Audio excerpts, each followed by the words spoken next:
that offer help in critical moments. The presence of angels also appears again at the moment of the resurrection.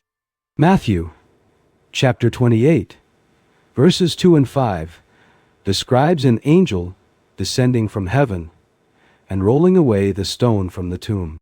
He announces to the women who visited the tomb that Jesus had risen. Thus, from the earliest chapters of the Old Testament to the central events of the New Testament, angels repeatedly appear in the biblical narrative. They emerge as messengers, protectors, guides, and participants in events that deeply shape the spiritual history of humanity. When we gather all these passages, we realize that angels occupy a very particular role within the biblical tradition. They appear as intermediaries between the divine world and the human world. They are messengers who deliver revelations, protectors who accompany moments of danger, and participants in events that shape the spiritual history described in the scriptures. At the same time, the biblical texts rarely dwell on detailed explanations about the nature of these beings.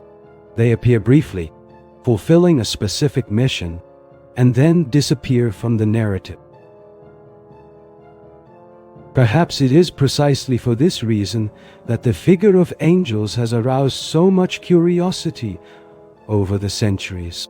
Theologians, philosophers, and scholars have sought to understand their nature, their hierarchy, and their role within the order of creation. But even with all these reflections, the biblical accounts maintain a certain mystery. Angels appear when decisive moments are about to occur. They announce, they protect, or they reveal something that transforms the course of history. Thus, within the biblical tradition, angels remain as figures that connect two dimensions of reality: heaven and earth, the invisible and the visible, the divine and the human. The history